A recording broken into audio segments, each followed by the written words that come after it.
ಅಲ್ಲಿ ಎಮರ್ಜೆನ್ಸಿ ಗೋಪಾಲ್ ಕೊಟ್ಟು ಫೋನ್ ಮಾಡಿದ್ದಾರೆ, ಫೋನೇ ತಗೊಂತಾರೆ ಯಾರು ಮನಸ್ಸು ಇವತ್ತು ಸ್ಪಂದಿಸಬೇಕು.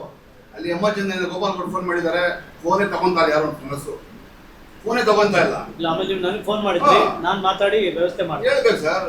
ನಾವೆಲ್ಲ ತಗೊಂಡ್ರಲ್ಲ ಲಾಸ್ಟ್ ಅಲ್ಲಿ ಮಾಡಿದಣ. ಹೌದು, ಮಾಡಿದಾಗ ಅವ್ರು ತಗೊಂಡಿದ್ದಾರೆ. ಅದಕ್ಕೆ ಈಗ ಇವ್ರೆಲ್ಲರೂ ಸೇರಿ ಒಂದು ARS committee, SNR ARS committee ಅಂತ ಗ್ರೂಪ್ ಮಾಡಿ ಸರ್. ಮಾಡಿದೀನಿ ನಾನು ಆಲ್ರೆಡಿ. ಎಲ್ಲರನ್ನೂ ಹಾಕಿದ್ದೀನಿ. ಅಲ್ಲಲ್ಲ ಮೇನ್ ಎಲ್ಲರೂ ಇದೀವಿ, ಎಲ್ಲ ಸದಸ್ಯರು ಇದ್ದೀರಾ. ಈಗ ಒಂದು ಕೆಲಸ ಮಾಡಿ ಸರ್, ARS ಕಮಿಟಿ ಒಂದು ಗ್ರೂಪ್ ಕ್ರಿಯೇಟ್ ಮಾಡಿ. ಅದ್ರಲ್ಲಿ MLA ಅವರು ಇರ್ತಾರೆ, ನೀವು ಇರ್ತೀರಿ, ಇವ್ರಿರ್ಲಿ, ಮೆಂಬರ್ಸ್ ಇರ್ಲಿ. ಅದ್ರ ಜೊತೆಗೆ ನಿಮ್ಮ RMO, ನಿಮ್ಮ ಇಂಪಾರ್ಟೆಂಟ್ ಯಾರು ಇರ್ತಾರೆ ಅವ್ರದ್ದು ಇರ್ಲಿ. ಯಾಕಂದ್ರೆ ಅವ್ರ ನಂಬರ್ಸ್ ಇರೋದಿಲ್ಲ, ಹಂಗಾಗಿ ಗ್ರೇಡ್ 1 ಇರ್ತಾರಣ್ಣ, ನರ್ಸಿಂಗ್ ಇದಕ್ಕೆಲ್ಲ ಇನ್ಚಾರ್ಜ್.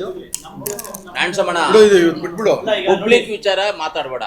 ನೀವು ಇಷ್ಟು ದಿನ ನಡೆದಿರೋದ್ ಬಗ್ಗೆ ಮಾತಾಡ್ಬೇಡ್ರಿ. ಹಂಗ ನಡಿಬಾರ್ದು ಅಂತಾನೆ ನಿಮ್ಮನ್ನ ಎತ್ಕೊಂಡು ಇಲ್ಲಿ ಬಿಟ್ಟಿರೋದು. ಆ ರೀತಿಯಲ್ಲಿ ನಡಿ. ICSE ಬೋರ್ಡ್ ಎಕ್ಸಾಮ್ನಲ್ಲಿ ಡಿಸ್ಟಿಂಕ್ಷನ್ ಫಸ್ಟ್ ಕ್ಲಾಸ್ನಲ್ಲಿ ವಿದ್ಯಾರ್ಥಿಗಳು ಪಾಸ್ ಆಗಿ 100% ರಿಸಲ್ಟ್ ಪಡೆದು ಜಿಲ್ಲೆಯ ಟಾಪ್ ಸ್ಕೂಲ್ ಪಟ್ಟಿಯಲ್ಲಿರುವ ಕೋಲಾರದ ಟಮಕ ಬಳಿ ಇರುವ ಸರ್ ಎಂ ವಿಶ್ವೇಶ್ವರಯ್ಯ ಇಂಟರ್ನ್ಯಾಷನಲ್ ಸ್ಕೂಲ್ನಲ್ಲಿ 2026-27ನೇ ಸಾಲಿನ ನರ್ಸರಿಯಿಂದ 10ನೇ ತರಗತಿಯವರೆಗೆ ದಾಖಲಾತಿಗಳು ಪ್ರಾರಂಭವಾಗಿದೆ.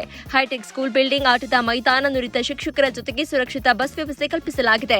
ಶಿಕ್ಷಣದ ಜೊತೆಗೆ ಸ್ಪೋರ್ಟ್ಸ್ನಲ್ಲಿ ಉತ್ತಮ ತರಬೇತಿ ನೀಡಿ ರಾಜ್ಯ ಹಾಗೂ ರಾಷ್ಟ್ರ ಮಟ್ಟದಲ್ಲಿ ಕ್ರಿಕೆಟ್ ಹಾಗೂ ಖೋ-ಖೋ ಕ್ರೀಡೆಯಲ್ಲಿ ಹಲವು ವಿದ್ಯಾರ್ಥಿಗಳು ಭಾಗವಹಿಸಿ ಅನೇಕ ಪ್ರಶಸ್ತಿ ಪಡೆದಿದ್ದಾರೆ. ಅಂತ ನಿಮ್ಮನ್ನು ಬಿಟ್ಟಿದ್ದೀವಿ, ನೀವು ಸರಿ ಮಾಡಿ.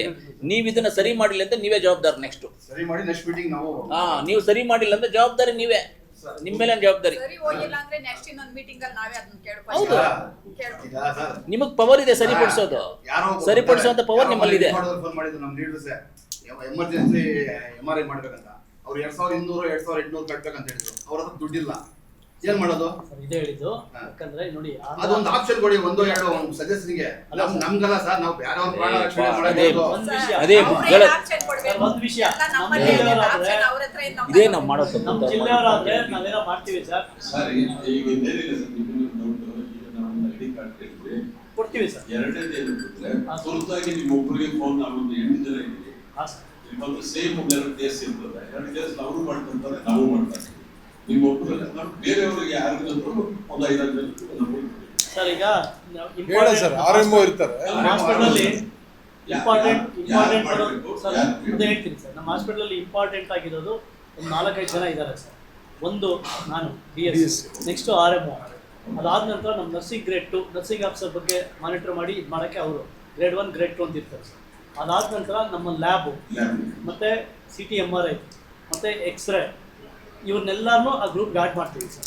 ಸೊ ಆ್ಯಡ್ ಮಾಡಿದ್ರೆ ನಾವು ಯಾವುದೇ ಕ್ವೈರೀಸ್ ಇದ್ರೂ ಗ್ರೂಪಲ್ಲಿ ಹಾಕಿದ್ರೆ ಇಮಿಡಿಯೇಟಾಗಿ ಅಡ್ರೆಸ್ ಮಾಡ್ತಾರೆ ಸರ್. ನಾವೊಂದು RRR ಅಂತ ಒಂದು ಗ್ರೂಪ್ ಮಾಡಿದ್ದೀವಿ ಸರ್. ಅಂದರೆ ನಮ್ಮ ಆಸ್ಪತ್ರೆಯಲ್ಲಿ ಇಡೀ ಜಿಲ್ಲೆಯಲ್ಲಿ ಸಾರ್ಗೂ ಗೊತ್ತು ಸರ್, ANC ಸರ್ವಿಸಸ್ ಕೊಡೋಕ್ಕೋಸ್ಕರ, ಅಂದರೆ ಗರ್ಭಿಣಿ ಸ್ತ್ರೀಯನ್ನು ಐಡೆಂಟಿಫೈ ಮಾಡಿ ಆಸ್ಪತ್ರೆ ಕಳ್ಸೋಕ್ಕೋಸ್ಕರ ಅಂತ. ಅದು ಯಾವ ಥರ ನಡೀತಾ ಇದೆ ಅಂದರೆ, ಯಾವುದೋ ಕೋಲಾರ ಜಿಲ್ಲೆಯಲ್ಲಿ ಯಾವುದೋ ಮೂಲೆಯಲ್ಲಿ ಇರ್ತಾರೆ ಒಂದು ಗರ್ಭಿಣಿ ಸ್ತ್ರೀ, ಆಕೆಗೆ ಅಲ್ಲಿ ಪ್ರಾಬ್ಲಮ್ ಆಗುತ್ತೆ, ಅಲ್ಲಿ ಅವ್ರು ಮೆಸೇಜ್ ಹಾಕಿದ್ರೆ ನಮ್ಮ ಇಲ್ಲಿ SNR ಇರೋಂಥ ಲೇಬರ್ ರೂಮಲ್ಲಿ ಬ್ಲಡ್ನಿಂದ ಹಿಡಿದು ಪ್ರತಿಯೊಂದನ್ನು ನಾವು ರೆಡಿ ಮಾಡ್ತೀವಿ.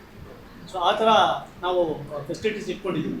ಸೊ ಇದು ಗ್ರೂಪ್ ಮಾಡೋದ್ರಿಂದ ನಮಗೊಂದು ಅಡ್ವಾಂಟೇಜ್ ಏನು ಅಂದರೆ, ಈಗ ನಾವು ಕಾಲ್ ಮಾಡ್ಬೋದು, ಎನಿ ಟೈಮ್ ಕಾಲ್ ಮಾಡಿ ನಾನಂತೂ ಸ್ವೀಕರಿಸ್ತೀನಿ, ನಾನು ಅದ್ರ ಬಗ್ಗೆ ಇದು ಮಾಡ್ತೀನಿ.